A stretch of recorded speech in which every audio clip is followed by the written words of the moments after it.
Guys ఇప్పుడు ఈ వీడియోలో ఒక ఇంపార్టెంట్ అప్డేట్ అనే చెప్పాలి. అండ్ ఒక స్టూడెంట్ నాకు ఈ మెసేజ్ పాస్ చేశాడు సో మన టీం ద్వారా. అండ్ ఇది ఖచ్చితంగా అందరికీ తెలియాల్సిన అవసరం ఉంది కాబట్టి నేను ఈ వీడియో అనేది మీకు అప్డేట్ చేస్తూ ఉన్నాను. అండ్ ఇక్కడ ఏంటి అంటే ఒక స్టూడెంట్ వచ్చేసి ఫ్రెండ్ అంటే చాలామంది నాకు ఫ్రెండ్ చెప్పాడని ఒక ఇన్స్టిట్యూట్లో జాయిన్ అవ్వడం, ఫ్రెండ్ చెప్పాడని బ్యాక్ డోర్ ద్వారా వెళ్ళడం, ఫ్రెండ్ చెప్పాడని ఇంకోటి చేసాం. వాళ్ళందరికీ కూడా ఇది ఒక కనువిప్పు లాంటి మెసేజ్ అని చెప్పాలి. మీరు ఎప్పుడైనా గుర్తుపెట్టుకోండి, don't look for short cuts.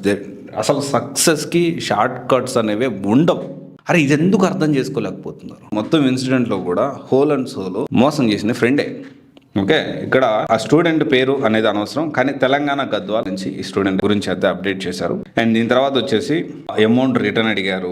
First అయితే 1.8K దాకా పే చేశారంట.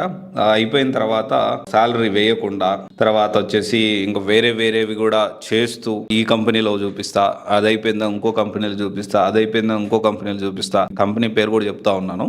కంపెనీ నేమ్ వచ్చేసి నియోజన్లో బ్యాక్ డోర్ జాబ్ ఇప్పిస్తా. కంపెనీ మేబీ జెన్యూన్ అయి ఉండొచ్చు, కానీ ఆ కంపెనీలో ఈ ప్రాసెస్లో వెళ్ళిన ఈ పర్సన్కి అన్యాయమే జరిగింది. ఇక్కడ నేను ఇదంతా ఎందుకు చెప్తున్నానండి, ఇదంతా హోల్ స్టోరీలో ఇతన్ని నేను జాయిన్ అయ్యానురా, ఇతని రెఫరల్ అమౌంట్ కోసం ఫ్రెండ్ నాకు జాబ్ వచ్చింది మామ, నువ్వు కూడా జాయిన్ అయిపో, ఇబ్బంది ఏం లేదు, సాలరీ టైం టు టైం పడుతుంది, నువ్వు జాయిన్ అయిపో, డబ్బులు కట్టేసాను. ఇతనికి ఎంతో కొంత రిటర్న్ రావడం కోసం ఇంకొక స్టూడెంట్ ఏం చేశాడు తెలుసా, ముగ్గురు చేత డబ్బులు కట్టించాడు. డబ్బులు వీడికి వచ్చేసినాయి. ఇతని డబ్బుల కోసం ఇంకో ముగ్గురితో డబ్బులు కట్టించి ఇతను బయటకు వచ్చేసాడు. ఇలా ఉన్నారు కొంతమంది ఫ్రెండ్స్. అండ్ అందరూ ఫ్రెండ్స్ ఇలా ఉంటారని నేను చెప్పను, ఎందుకంటే నాకు కూడా నా ఫ్రెండ్స్ ఉన్నారు, నాకు సపోర్ట్ ఎథికల్గా మోరల్గా సపోర్ట్ ఇచ్చారు కాబట్టి నేను ఇక్కడ దాకున్నా. ఫినాన్షియల్గా కూడా కొంతమంది నాకు సపోర్ట్ చేస్తున్నారు ఉన్నారు. వన్ ఫ్రెండ్ ఉన్నాడు నాకు, best friend. He's in USA right now. అక్కడ వెళ్ళి సెటిల్ అయిపోయాడు. ఇక్కడ జాబ్ చేస్తుంటే తర్వాత మ్యారేజ్ అయిపోయిన తర్వాత మళ్ళీ అక్కడికి వెళ్ళాలనుకుని వెళ్ళి సెటిల్ అయిపోయాడు. That is whole different story.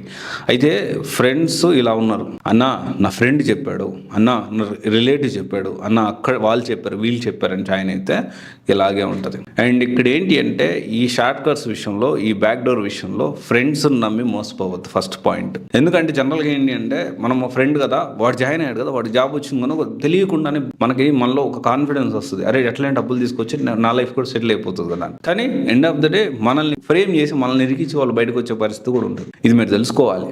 And back డోర్లో ఇంకా కొనసాగుతున్నాయి. ఇంకన్నీ బయటకు వస్తే నాకు అర్థం కావట్లేదు. చాలా కంపెనీస్ ఇంకా మళ్ళీ మాట్లాడుతూనే ఉన్నారు. అండ్ ఎగ్గో కంపెనీ, టైసన్ కంపెనీ అనే కంపెనీ గురించి కూడా, టైసన్ కంపెనీ పేరు మార్చాను, ఆ పేరు అనేది వేరే అక్షరాలు ఉంటాయి, మీరు తెలుసుకోండి. ఆ టైసన్ కంపెనీ అనే ఒక కంపెనీలో కూడా ఇట్లానే ఫ్రాడ్ జరుగుతుందని చెప్పి నాకు అప్డేట్ వచ్చింది. ఇక్కడ ఏంటి అంటే ఎంటైర్ స్టోరీ ఎలా ఉంటుందంటే, షార్ట్ కట్స్ వెతికే వాళ్ళందరూ ఇక్కడ బలవుతున్నారు. సో మీరు అర్థం చేసుకోండి, సబ్జెక్ట్ నేర్చుకోండి. ఓకే, ఆలోచించండి. ఎంత అవేర్నెస్ తీసుకురావడానికి నేను ప్రయత్నం చేస్తున్నాను, అంత అవేర్నెస్ తో మీరు జాగ్రత్త పడండి. Okay, thank you. This is Raj signing off.